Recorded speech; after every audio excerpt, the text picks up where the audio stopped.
Welcome back to Fever Dream Podcast, episode 8. 8 episodes so far. Survived. We've survived.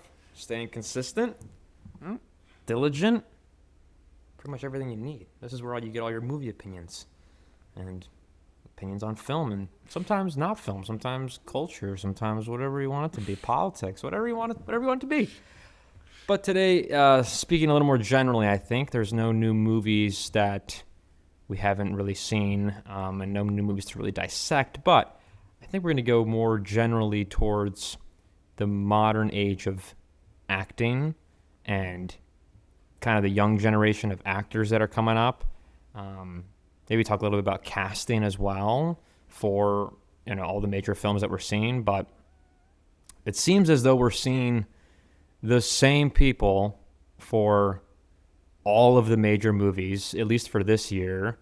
You have Zendaya and Robert Pattinson are in, I think, 4 films each, 3 films together or something like that. You got Tom Holland, he's in everything.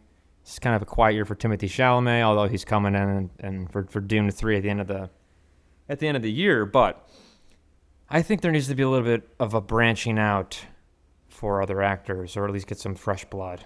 I don't know. What do you think? I agree. I think of the 40 and under, right? Maybe 35 and under, right? It's the Holy Trinity that they're always in. It's Zendaya, Tom Holland, and Timothée Chalamet. Yes. Then in the 40, then you have Ryan Gosling, Ryan Reynolds, and you have Robert Pattinson as the main males, and then you have female, the big one in the 40s is Anne Hathaway, or like Margot Robbie. Exactly. Yeah. I would switch Ryan Reynolds with Brad Pitt. I think. I feel like Brad Pitt's been in a lot recently. I thought Brad Pitt was older than 40. I put in the 40 range. I think like 40 plus. No. Oh, I it's would like in the 40s? just yeah. Oh, I see. Just in the 40s, and then the 50s. Yes, would be like Him. Brad Pitt. I think he's in and his 60s now, actually. Oh, really? Like he's like Wow, 62, that's old. something like that. Maybe 63. But yeah, I agree. Those you have those 3 are in everything. Right? Yeah. The new gen population, and then this year, Robert Pattinson's riding the horse with them with the rest of them. So it's For sure. These are the big 4. Yeah. Zendaya's in just a female lead in any major movie, Or exception of supporting, The Odyssey. yeah. But she's in every major movie. Yeah, and she's always By kind of Hollywood? even no matter like the Odyssey, her role was very small, but she was marketed as one of the main people of the film, I guess. And I would have thought as an adaptation of The Odyssey, but You would think she'd be in it more, but she wasn't. But yeah, I mean, I think we're getting. I don't know if the audience in general is getting tired of them because people are turning out to see the movies. They all tend to do very well with these actors. So I guess you can't really knock it as if it's like a Marvel film where they keep putting out slop essentially, and it's doing worse and worse, or any sort of like superhero film like we saw Supergirl, how bad it did. But yeah, I don't know. I think there needs to be Florence Pugh. She's another one. She was in everything. Oh, yes, that's right. For the past few years. That's right. And she's now kind of went to the whole superhero world. And if she was in that, I can't remember what the movie's called with her, but she'll be in Doomsday. Like she's coming in again. She'll be in Dune and in Doomsday. Yes, she'll be in Dune. Okay, so this is actually kind of a big year for her as well. But yeah, I think we just have to give some more openings to other talent. And it's not like there's a lack of talent. I think for the movie we discussed earlier, Warfare, there was a lot of great actors in that movie. I don't know their names. What's his name? Cosmo something. Cosmo Jarvis. Yeah, super good actor. Did a great job. Haven't seen him in anything else other than that. Yeah, he was in it. I first knew him not through Warfare, but there was an HBO show about samurai. Oh, really? In Japan, yeah. Well, he wasn't really a samurai, but it was essentially he was an Englishman who went to Japan during the brief period when over whether or not Japan should. I think it was called Shogun. Was the name of the show? Oh, I didn't know He was he was in that. Yeah. Okay, respect. So that's how I knew him. And then when I saw him in Warfare, I was like, all right, he's getting some other roles. But you had Gandolfini, I think, was in Warfare. You had Pharaoh. I forgot his name. He was the Native American Yeah. Native American guy. He was really good. Really good. Will Poulter. He's a Will Poulter, bigger yeah. actor. I think he could be utilized a lot more. I think he's really good. Yeah, but that's what I liked about Warfare, that it was just a very bunch of croppings. Like, you knew their names, right? You knew Gandolfini was the son of James Gandolfini. You knew Will Poulter from some of the other stuff. I Right. knew Cosmo Jarvis beforehand, but they're not big. Like, they're not in every major Not movie at all. Maybe one a that year. was coming out. Yeah. I know. It's like you could pull from that, at least for as far as guys go, for some male leads or some supporting roles. You would think they would be, I don't know if they have bad agents or there's just this gatekeeping going on where it's like we need to get an A-lister for all of these movies every time. I don't know. But Yeah, it's, I think, how are you going to get new talent or, new A-listers if you don't give them a chance and you're just hyper selective? And I'm sure the process is unbelievable for picking some of these actors, but kind of when you think of the stories of Leo when he was first coming up in Hollywood, like I remember an interview with Christian Bale. He's like, the only reason I ever got any movies was because Leo turned them down, which is insane. So it's I know for Titanic he didn't even want to read for it. Like James Cameron forced him to read for Titanic because he was so cocky. He's just like, I'm getting every film and I don't have to audition anymore. So why should I audition for you? And then it turns out to be one of the biggest films of all time. So it's huge. Good thing he kind of conceded the point, but I guess it's not a new phenomenon, at least in the modern age. No, yeah, even the history of Hollywood, you have these where, you have Hugh Grant and, these big, Elizabeth Taylor, right? They were the big actors. They would get every role. Yep. But those were the studio roles at the time, right? So Warner Brothers had their select pick of actors that they would just use those ones constantly over and over. Judy Garland, over and over and over. Same thing with Universal, same thing with... Disney would use the same characters. Mickey Rooney was a big one for a while. Yep. So you would do constantly like these big... Mickey Rourke, yes. Right. You would do these constant, these big name actors for that were in everything from these studios. And then it kind of like broke up a little bit. You had the 70s, you had things kind of change. And then I don't know why, but right now we're not seeing, I feel like we're back in kind of that studio era. They're just using, and all the studios are just borrowing the same 3, 4, 5 people for every major role. But then you have smaller independent ones like A24 doesn't, they sometimes use bigger name actors. I know Aaron Tyler Johnson's coming in with the werewolf movie. But most of A24 doesn't really have these huge big name actors. Now not to say they don't use them, they do, but it's not their calling card. That's not their the norm feature for them. that they're doing. Yeah. But these big studios, they still have this idea of we need these 5, 6 people, and that's it. Yeah. And it's insane how that works and operates because, yes, you do have a lot of this great talent. And we saw that with 2 movies this year, Obsession and Backrooms. Yeah, exactly. Where you had in Obsession, I don't think anyone was a big name star. Not at I think all. everyone was these very small kind of secondary or tertiary characters and maybe TV shows. That was about it. And same thing with Backrooms. No one was really big. No one was really, you had... You had Chiwetel Ejiofor, who was like he's an Oscar winner, but he hasn't been anything in like the past 5 years. So he was essentially almost like revamping his career in a way. But yeah, it's like I don't know if those people are going to go on to now be big stars. Obviously, it's an insanely competitive industry. So even with successful films, that doesn't guarantee you a right into the next movies or the next big things. But it gives you options. It gives the public options too. It's like I don't want to see every single movie, and it's Timothée Chalamet as the lead. Because then eventually, kind of how I said in the last episode with Matt Damon being a little two-dimensional, that starts to become more prevalent with actors who are constantly at the forefront of major films. It's like, oh, now I'm just going to start seeing Timothée Chalamet. Now I'm going to start seeing Zendaya as just Zendaya, like no one else, or Tom Holland. I think an actor that is also very big is Austin Butler, but he's not... I haven't seen him in a lot of, I guess, A-list movies recently. Like, he was in Elvis. He was in Dune. About it. There was like another his movie. Big movies, right? Yeah, there was another movie that we saw, I remember last year, I believe, Yeah. where he was... It's that action film. action film set in New York. Zoe Kravitz. Yeah. I can't remember. I forgot the name of it. But it was... but that was the only one that I saw. But you have... In this year, for this cropping of movies, right, you have giant movies coming out this year.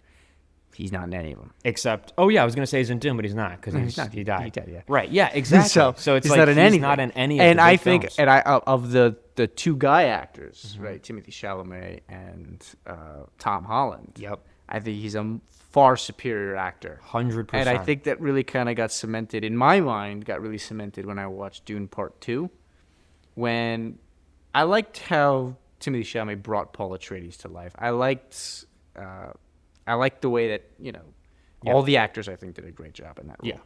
But when Austin Butler came on the scene, it felt like I was watching Darth Vader mixed with like the shark from Jaws. It just that was your attention. It was wild. Just, you were stuck there. And Yeah. You wanted to keep seeing more of like him and what he could do with that character, and it was so cool. So good. Yeah, that opening scene of him just like testing the blades in the room, and it's just like, because that was you're bringing it into like the Harkonnen world, and it's all in black and white, and it's like you first see him, you're like, oh, Austin Butler, and then he just disappears.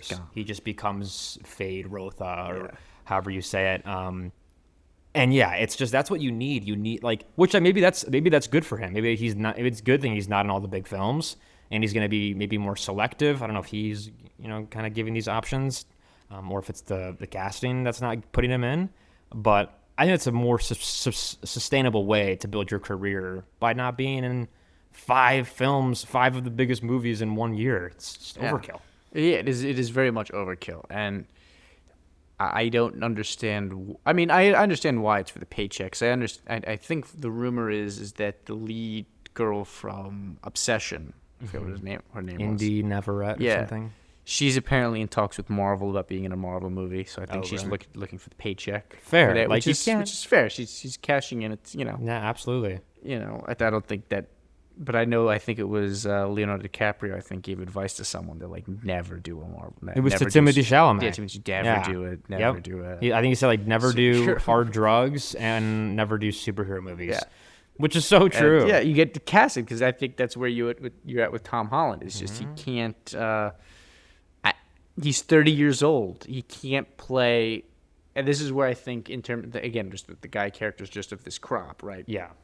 Is that Timothée Chalamet can portray a much more mature actor or a much more mature character than I think Tom Holland can. Tom 100%. Holland, I think, can really. I don't think he can move past the 16-year-old phase of that's what he's playing, and I think that's because of he's been playing a 16-year-old high schooler for most of his professional. Every other year he's he's reprising the role of Spider-Man. Yeah. So it's like whether he's in an Avengers film or he's in his own Spider-Man. Spider-Man, like it's coming out. I think it's tomorrow. So yeah, and I saw like a red carpet picture of 2016 versus 2026 of him, and he looks like a baby in 2016, and now it's like you're in the same role, like your face is the same, you're like a lot more jacked now, but it's like I don't know. I kind of feel bad for him in a way, not like pity, like oh poor Tom Holland, he's loaded. Yeah. But it's like in terms of his craft, I'm sure, he was maybe expecting the Odyssey to pull him out from that, but he also played a kid in the same thing, and like the son, to play 20 years old. Yeah, he played like a 15-year-old essentially, which is what he knows. You can't even knock him for it because that's just what he's been cast in. So yeah, it's an unfortunate role for him, but yeah, I think Timothée Chalamet, I think, is better than Tom Holland of that crop, but I think Austin Butler clears. He's way better. Timothée Chalamet. Yeah. No, he's so convincing. captivating. 100%. Everything I've seen him in the past few years has just been phenomenal. Just a great performance. And I would like to see more of him. Me too. But I understand, kind of scarcity is because that's how it was. Like Leonardo DiCaprio, he was in a film every 3 years, sometimes 4 years, and that was it. Like it would just be like a Scorsese film until the next Scorsese film, then he'll be in it. Which it's like you want more. Like Leo's so good, but it makes him even better because then if he can give a really good performance, that makes up for the 3 years prior where he wasn't in anything. Yeah. So it's kind of 3 years in one, which. I mean, I blame the studios. I don't blame the actors whatsoever. They're trying to make a living. They're doing their jobs. The agents in a way. Yeah, the agents as well. The managers, kind of all the people, all the middlemen that are involved. I think are to blame for these problems that's happening. And it's not problems for profitability, like I said, but it's going to become a problem for the mainstream because it's like, Yeah. I'm tired of Timothée Chalamet in every single movie. Yeah, and we've had this before. I'm tired of Zendaya in the lead female role. I think Her best role was the drama, which was the Yeah. most independent film of the crop. and I gave her her due for that. And Yeah. rewards for that. I know she can act. She can do it for sure. But and I said it, I think in the last podcast too, is but every movie I see her in, it's Zendaya face. It's this pouty look all the time, and it's just really frustrating and really annoying. And she's supposed to be the lead role, and she just gives this resting bitch face the entire time, and it's really frustrating. Yeah. Because I'm trying to get the hype with her, but I just don't get it. I see more emotion from her on the red carpet, I know, wearing all these crazy dresses, than I see her in a major blockbuster movie. I know. It's very that's true. really frustrating. Because with the Odyssey, it's the perfect opportunity to be in a serious film, thinking you're playing Athena. You think it's going to be a huge role in the movie, and then it's not. She probably has 2 or 3 lines, and that's it. And that's fine. Okay, you weren't that big of a role for that, but do you have to keep that face the entire time? But it's like when you think about the scenes she was in, what else could she really do other than be like pensive and kind of like intense? You could look pensive, I think, without looking pouty. Can you do a demonstration with the face? It's a little pouty. Let's try it again. But you gotta see pouty? No, I want to see pensive. Looks just like Zendaya. No, Zendaya's more. Tell me I'm wrong with the lips going down. It's a frown every time. It is a frown. It's not pensive. It's not like I understand furling your your eyebrows for that, but it's a frown every time. And but you see, there's just this. It is true. Like every yeah. time it's really annoying. Yeah, even for like Euphoria and stuff, she's just very like, just very sullen. Because I want to like appreciate her role, but after seeing her in multiple movies now where that's all I'm getting from her, I'm like, why should I go see the next Zendaya movie? I've already seen exactly what she's going to do. I know. And it's weird because she's never actually, like, she was the lead in the drama and she was the lead in that Challengers movie.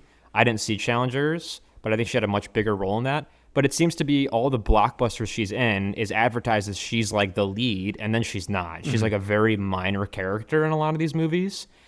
And it doesn't really give her an opportunity to show her skills. So, yeah, I'm not necessarily harping on Zendaya. I think it's maybe poor casting, poor allotment of time for her characters, whatever it might be. Because when she is in a leading role, it's impressive. Yes. Like, she does a good job. I was I was pleasantly surprised with the drama and her performance there. I thought that was really good. She actually had emotional range in that movie. Because she was allowed to. Like, she had a role to do that. And I know people are going to say, well, what about Dune 2? She had a bigger role in Dune 2. It was kind of the same principle of this pouty, because it's intense, stubborn, it's action, it's like depressing. Yeah, and I know that they changed the role of Chani from the doting, really love interest of Paul to someone who kind of is the voice for the Fremen in terms of that.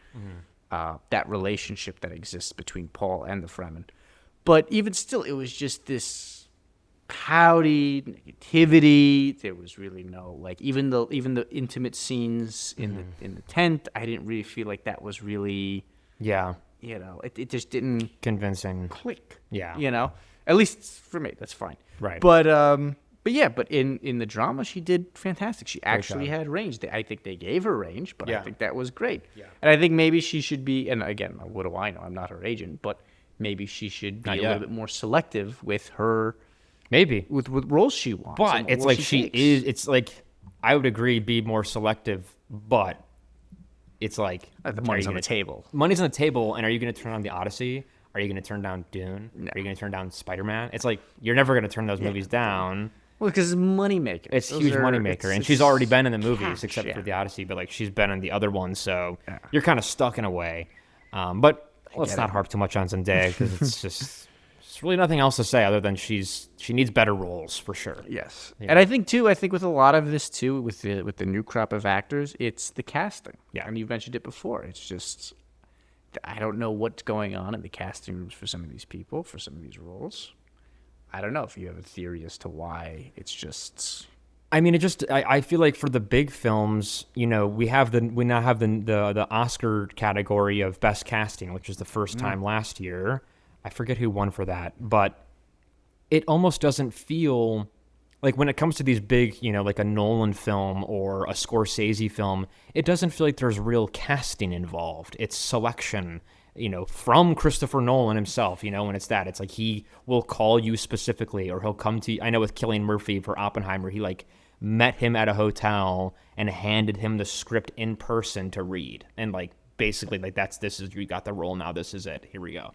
Which is cool. That's a cool story. But it's like, if we're going to give awards for casting and the directors get the main picks every time, what's the point of a casting director if like the main director has more power? So why are we rewarding casting for the films and then they end up being all the same cast? It's the same people in every movie. So I don't know what the problem is. I mean, I think it's just big Hollywood, kind of like big tech and all that. That's just what it's becoming. They're so profitable, all these big blockbusters, that they're not going to risk bringing in somebody that's, not ultra famous, which it's like, why? No, but then some of the best movies are people who aren't famous. That's what I'm saying, is because on the reverse side of everything, and I think this is also a consequence of other type of stuff, right?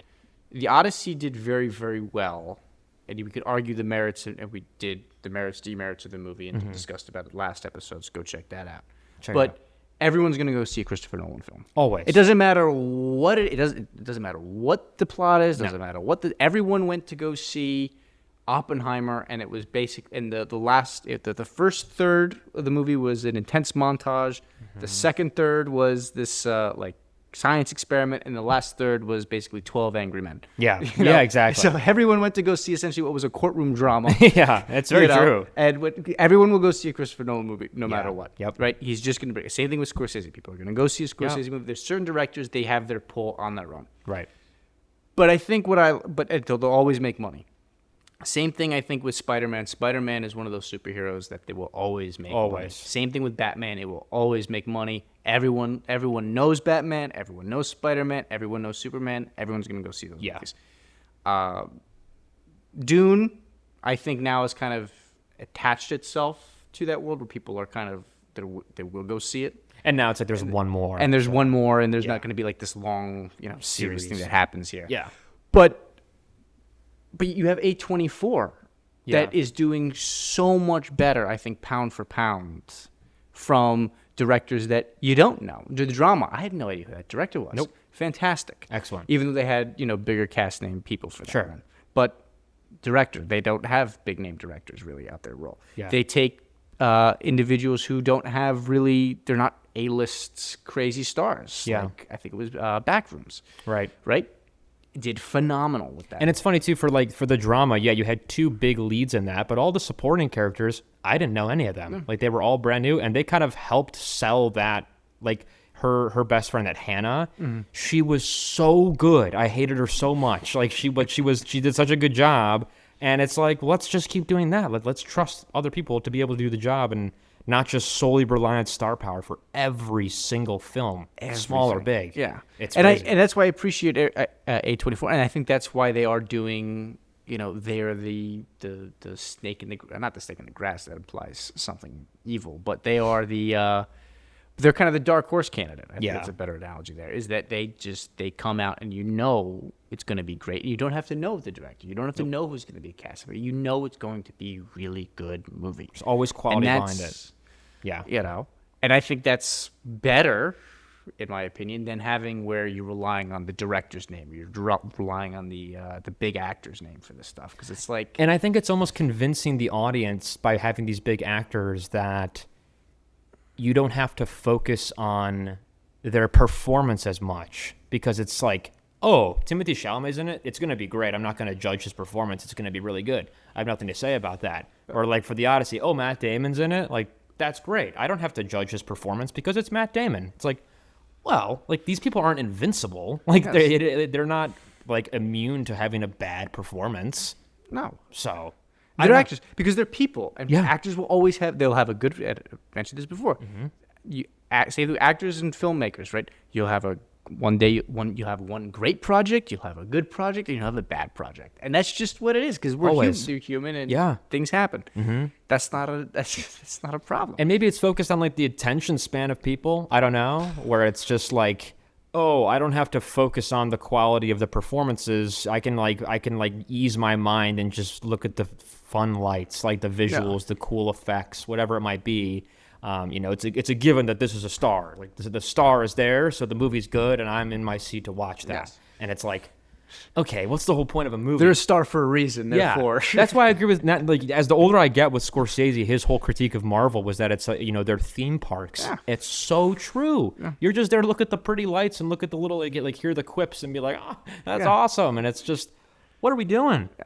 It's too much. It's also the sense of just degradation, and we touch on that a lot. Kind of the decline, what we're seeing in Hollywood and in cinema. And this is not an observation solely that we have come to the conclusion with. This has been a topic for quite some time as to why movies are no longer having that impact that they once had, even less than 10 years ago. Mm-hmm.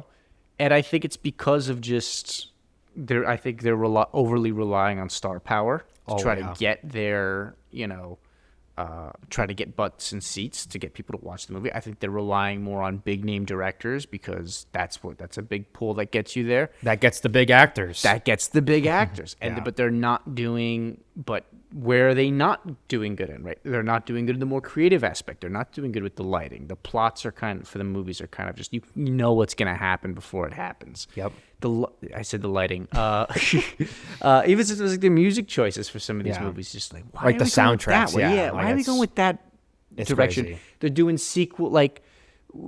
they're doing sequels, remakes. It's just they're not doing anything that would make it where the creative decisions need to be made within cinema. That what makes movies, what makes a really good strong punch. It's just not there, and I think they're going to this commercialization of. Yeah, we'll just rely on the big names, rely on the big people, and we'll give people an adaptation or a sequel or a prequel there's a real, I guess what you're describing in a nutshell is there's a real lack of original IP. That's what it's coming down to. And everyone's relying on prequel, sequels, trilogies, whatever it might be. And that's it. And I think this kind of goes into what you saw today on what you sent me. Oh my God. About talking about attention span. Open that up. It's just crazy. So HBO is planning on essentially putting out something that I could only describe as Instagram Reels for HBO episodes, where they're going to take HBO's big IPs like The Sopranos, Succession, every possible show that they've made. Mm-hmm. And what they're going to do is they are going to basically take the most iconic and memorable moments of each show and put them in reels. So you can just scroll without having to actually watch the TV show. You could just watch the clips on your phone. You think it's going to be the full episodes just within clips, or it's No, it's going to be there'll be there's scenes from an episode. Scenes from an episode that are iconic that everyone likes watching. Oh my God, dude! It's leave it to the scammers, leave it to those guys who make the burner accounts to put those clips that on I think there. Is why they're doing it. Of course, because it gets millions of likes and views. People watch it. People start commenting on it. Yeah, we can make more money from this. Exactly. Insane, it's man. It's crazy to me that this is this is what we're doing. You're just diluting your own brand, and the content that you make. It's we prefer you guys to see it in, in what is it 9:12 format on your phone. For 30 seconds, and then you can not a TV, and it's not movies, it's TV shows. Yeah. It's what are we doing here? Yeah. How much more? We've already wiped the attention spans of most of the people in this country with the smartphone. That has been a disaster. It's a hydrogen bomb.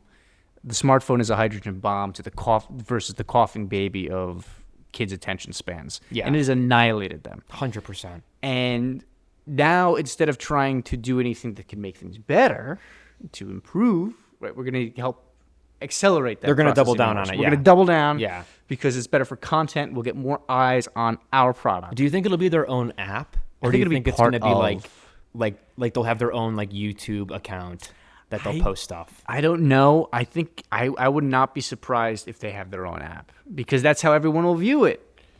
That's how everyone views their reels. Everyone views Instagram reels. Everyone views TikTok. It's the phone. But it's I think if it's another app, you need some sort of social aspect to it, because there's no capability of that. Yeah, you could leave comments. Could you imagine like HBO is like the next send it Twitter? to your It's just friends. this- You can, oh my god, dude. Like yeah, it's like talk about the minimization of it, or the decline in attention span. It's like most people can't sit for a full length movie. Okay, so we'll make an hour and a half films for the average people so they don't lose their minds. And okay, that's too much. People, we're going to bring it home so you could pause whenever you want. Okay, now we're going to really lean into TV shows. Have it an hour. Too long, 45 minutes. Okay, now we're just going to have like clips of the TV shows on your phone. That's how much it's gone. Yeah, talk about believing in the system. It's just insane. And I think too, the attention span thing, I think, is a really big reason as to why movies aren't like doing well. I think outside the creative thing, creative problems that we've identified and we've gone over multiple times. I think the other big one is Reels. It's Reels. It's TikTok. It's that short form video content and I know we sound like boomers right now, but it really is. I mean, I think that's another big thing too. I mean, we've been to the movies where we've been with kids where we've seen kids in high school and younger, and they're on their phones in the middle of the fucking movie. Yeah. They're taking pictures, they're sending Snapchats. They don't have the bandwidth to just sit and watch something for like an hour and a half to 2 hours. They can't do that. And I don't know what. There's no conspiracy anymore. Like we've seen it firsthand. It's like legitimately happening. And these studios are like, instead of trying to fix that problem because they can't, let's just lean into it and make more money. Yeah. That's also why I think the writing too has become a problem with. It's become more expository. They're telling you what's happening on the screen rather than having any type of subtext, having any type of right. You used to have these movies where nothing was very little things were explained to you, or things were you had to kind of piece things together for yourself to kind of come up with that conclusion of what happened at the end. Right. The big one that just comes to my mind right now is 2001: Space Odyssey. What is the ending? That's the big question. Right. That's what everyone talks about, right? But you can't do that now. No. Because no one has attention span for that, and two, no one will, they're just gonna be on their phones. No one can, and it's like if you don't have the attention span and you don't have the interest, it's like then you can't critically think about the film, because it's like if you're missing major segments of it, you're completely lost. You're done. Imagine watching 2001, but like you've only actually watched 45 minutes of it, like intermittently, and then you watch the end, and you're supposed to have an understanding of what's going on. It's like that's literally impossible. You could put that as a final exam on a college paper. It wouldn't be able to do it. It's not possible. And I think that's another big reason. Again, I think that's why the writing has deteriorated, and I think that's why, and even with TV shows, you have that same thing too. It's very expository, but also I think too it goes with it also theme today on actors, which is that's why I think if you look at the actors today, right, the newer crop, and this is kind of why I still like the actors who are at least in their 40s because they acted before this whole thing, right? Yeah, Pattinson, Anne Hathaway, right. The difference between them, right, is the subtlety of their face, how they move for certain things. Yes. Right? I don't get that from any of them. Maybe the closest would be of the big three, the holy trinity of Zendaya, Tom Holland, and Zendaya would be... You mean to Chalamet? Zendaya, Tom Holland, and Zendaya. Oh, Zendaya, Tom Holland, Timothée Chalamet, yes. I think you might have a secret crush on Zendaya. Probably. That's funny. It's like sorry. No. It's like when you're making fun of a girl at the playground. It's like, oh no, he actually likes you. Yeah, exactly. But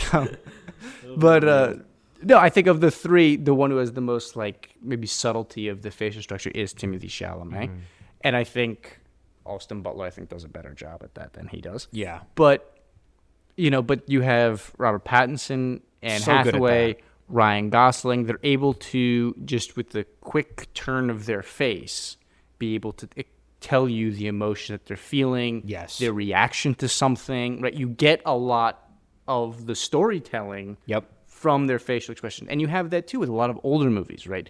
The Godfather, Jaws, even you get a lot more of these big ones, and even smaller, even movies like Indiana Jones that are not cinema, but they're a fun flick to throw on.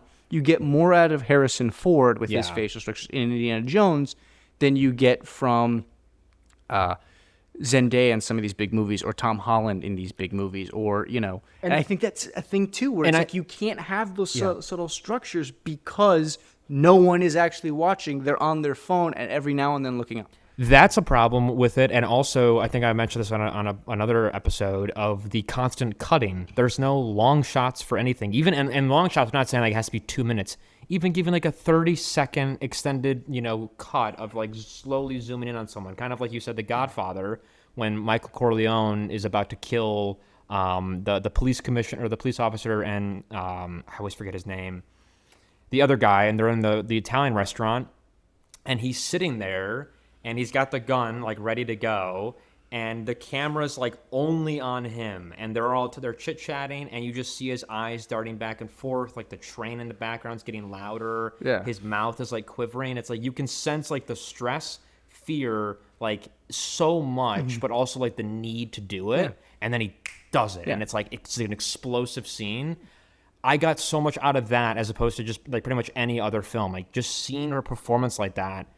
It lets the script breathe. It lets the actors do their thing, and it just is so much more enjoyable to watch. But you're not going to get that if you have a combination of no one being able to keep their eyes on the film more than 20 seconds, and the constant cutting throughout the movies of just you get 5-second frames for each person. You're just not going to get it. And I think you can do quick cutting even in scenes in which people are talking very quickly. You can, yeah. And absolutely. I think one of the best examples from that is Oppenheimer when they're around the table. Yes. They're talking, right? The way, and I don't know who did the editing for that movie, but the way in which they were able to cut from each person talking, it almost kind of felt like a gunfight in terms of like the way all the quips were going on. So there's a way in which you can do the cutting to make to accelerate, to emphasize like the point of like we're at the table and we're going at each other here, right, stuff. And there's also calls for you need to, like you said with The Godfather, let things breathe, let the actors do their thing because you don't have that anymore. Exactly. And I think I think the big reason is, besides the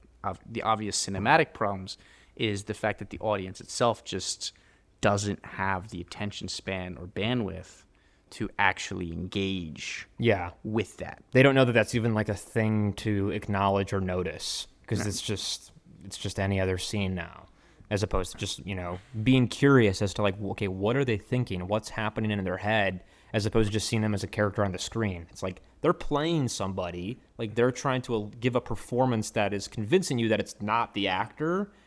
And you're never going to get that if you're not focusing, if you're not like absorbing it. So yeah, I agree. I think it's a big fault on what's happening right now. But I think that's a consequence too. If we're seeing it, I think maybe spill over into the acting world as well in terms of what directors are trying to get out of their actors for the scenes. Because I think they might be aware. They may or may not be aware. I'm sure there's some studio exec who's crunch the numbers, run the numbers. They have their bean counters that figure all this stuff out in terms of what will work, what won't work. Yeah, exactly. Right? And I think that's they see what works, and they see the quick action, expository dialogue, quick cuts. It sells. It does better, especially with this younger demographic. So we're gonna do that, and you're beholden to us. We're paying for this thing, so essentially it's just a simplification of everything. That's what's going on. And there's just no complexity, and there is, but like you have to notice it. You're not just it's not just going to be given to you. Like if you're willing to put in the time and the effort to consume a piece of like a movie or whatever it is, it's like you would think you'd have the wits to be like, all right, I'm going to dedicate my time to this, therefore I'm going to focus on it, as opposed to just acting like it's Friends playing in the background and you're just doing your laundry and checking in every once and again. It's like,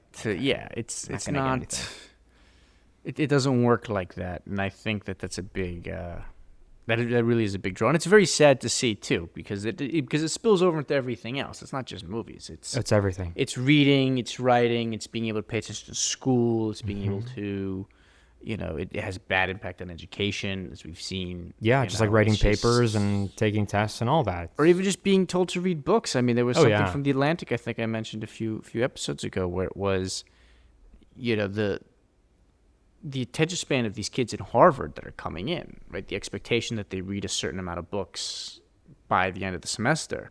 Some of these students are like, I can't do that. And they have changed their guidelines now, where it's not even required to finish full books and courses.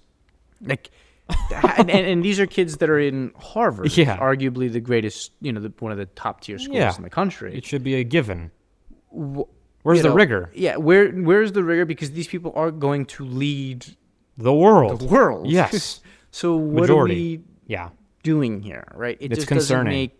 it is very much concerning. And Yeah. I think, I think it was Kurt Vonnegut who wrote, I think it was every high school teacher's nightmare is finding out that their class is now in charge of the country. And I think we're kind of seeing something like that now, where I'm looking at the younger generation. I'm like, oh, you guys are going to be running shit. Yeah, at some point, God for help sure. us. It's so But true. also, I think with that too, I mean, again, with the algorithm and with the short attention span, it really doesn't leave a lot of room for context as well for things, and it doesn't leave room for a lot of nuance. And I think that's the other thing too, is that you have, and I've noticed this especially with movies that have come out in the past 6 years since COVID, maybe a little bit before then too. Yeah, maybe like 2018 or something like that.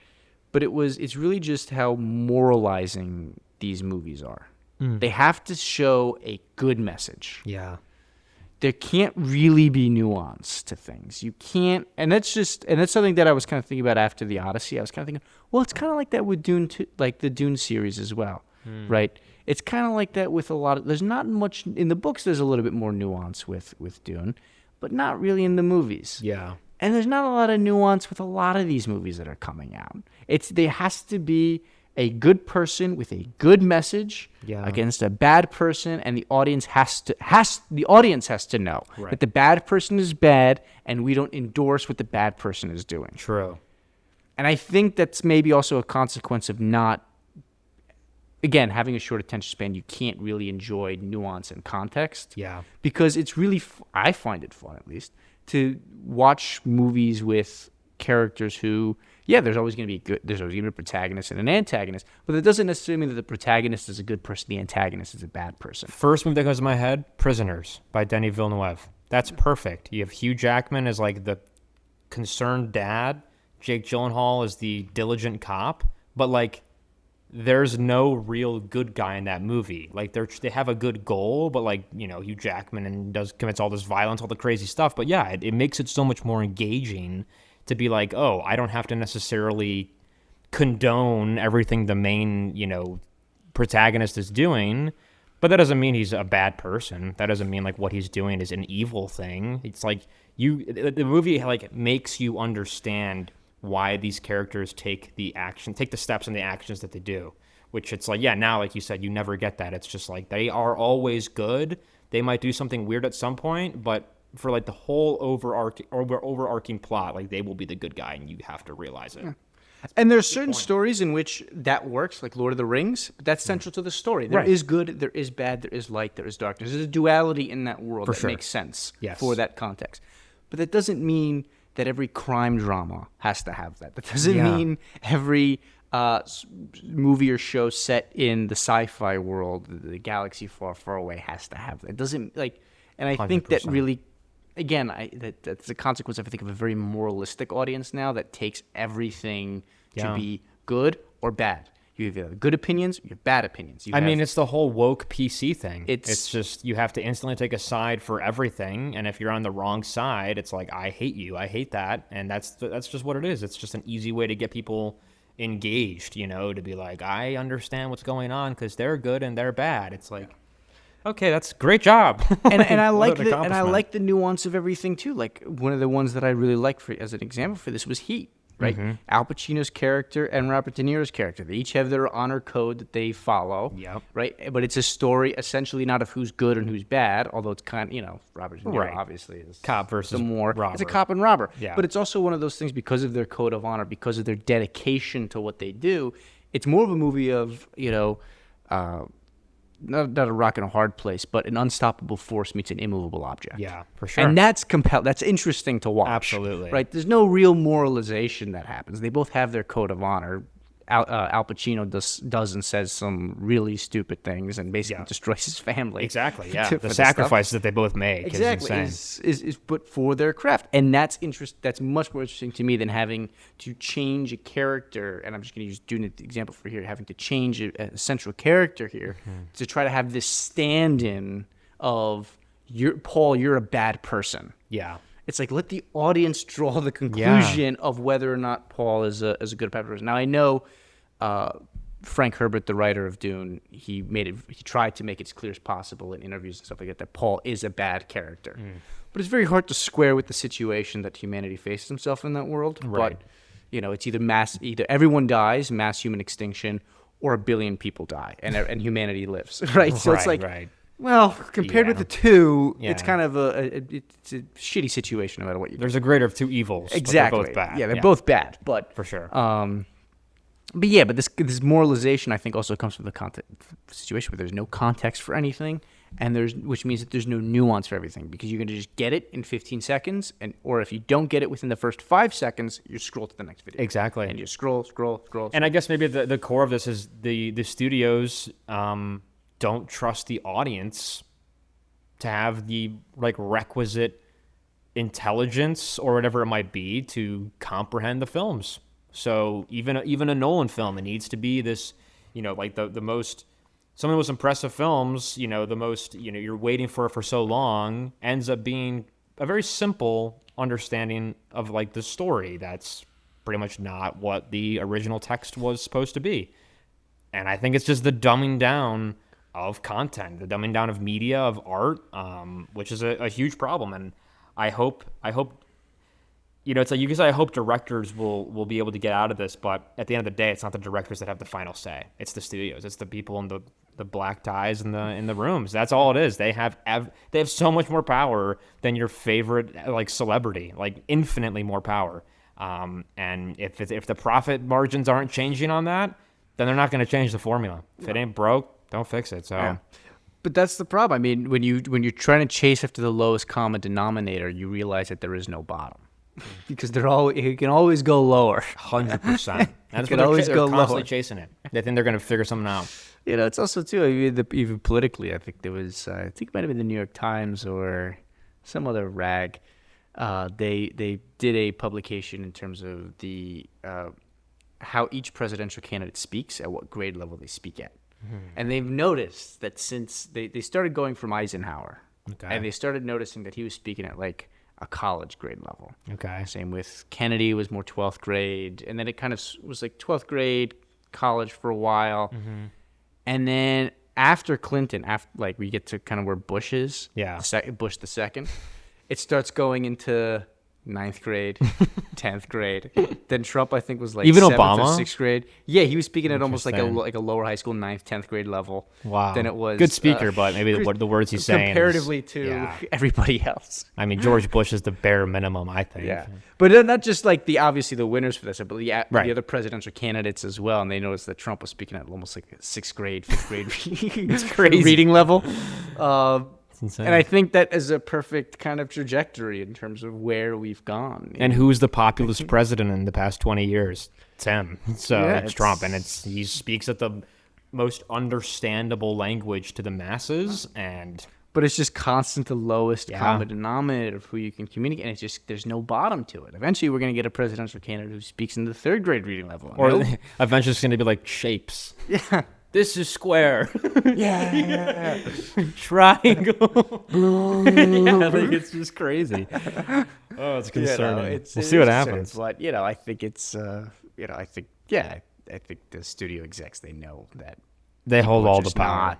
They know they have all the power, but I think they know the audience they can't. They're not going to get it. Handle certain. They're not going to risk a big project to get a little more artistic. They're like, we have to make money. But it's funny because a lot of them don't make money. A lot of the biggest film movies just don't turn a profit. So maybe there is something turning. Maybe something will change because these guys are kind of ruining Hollywood in terms of the big movies. So yeah, I don't know if the ship can be turned. I mean, I'll quote Tim Dillon on this point, which is he was on Joe Rogan, and he said, if you think Americans are going to get smarter, more adept at problem solving, and more wise, you're on fucking crack. I think it's true. That's fair, dude.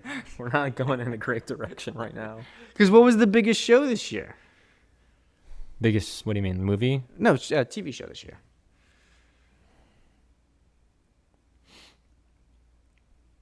You know what I'm saying? I can't remember. Love Island. It's interesting. That's that was the interesting. biggest TV show this year. Yeah.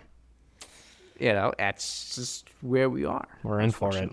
And there's no problem with I don't have a problem with sometimes trashy shit. Sure. I don't think there's a problem if it's Sunday night. You got work in the morning. You don't want to think. You don't want to do anything fucking crazy. You want to throw on Friends, The Big Bang Theory, or Love Island or whatever. That's not. No, it's not fault. a sin. But it's balanced. Yeah, that's the biggest It's show in the country. It's like it's balanced in terms of yes, you could watch I think it's fine to watch that stuff. in moderation. In moderation, but you got to watch the other stuff about it. And just like the same thing, you should watch the more heady intellectual stuff, but you should also balance it out with the other thing, because then you're just gonna be the weird guy at work who can't relate to anybody or talk to. Because anybody. watching the more So you have intellectual to- films makes you more intellectual. Like it makes you be able to tackle ideas or like try to grapple with them and have discussions about them. Or just and think. Just think instead How of did that just happen? having the thinking be co-opted and they do it for you. Like we'll do the thinking. You guys just sit there and enjoy the pretty lights. And it's good to do the intellectual stuff, but balance it out too with the more bullshit, because then you could talk to Everybody. everyone with this. Yeah. Stuff. And you maybe listen. You may have a show where you like the jokes for it, and that's fine. Like Sure. everyone has their own taste with the trash that they course. like and with Yeah. the things that they have. But it's like you gotta balance, and the problem is there's no balance. There's no balance. and the balance is unfortunately in the other direction and not Yeah. really in the other. I know. We need to turn it for sure. So, But I don't know. anyways, we have a problem in Hollywood, and it seems like it could be course correcting. I still have faith that it will, but from what we've been seeing in the past few years, it's not looking great. At least for the big films, it's not. I'm not convinced in any way. Well, the big studios, I know they got a lot of debt on their books. For sure. I mean, it's just stacking up every Paramount's year. trying to buy Warner Brothers, and a whole bunch of attorney generals have now stepped in to stop Yeah. that merger, which could lead to a whole bunch of other problems with, so it's tough. But yeah, they're just going to keep buying other companies, and eventually there'll just be one big studio. I think 100%. Maybe 1984. That, That's all it's going to be. One big studio that has everything. Yep. But, But, anyways, any more thoughts? It's pretty good. Thank you for viewing. Like and subscribe. like and subscribe. And we'll see you next time. See you next week. Bye. Bye.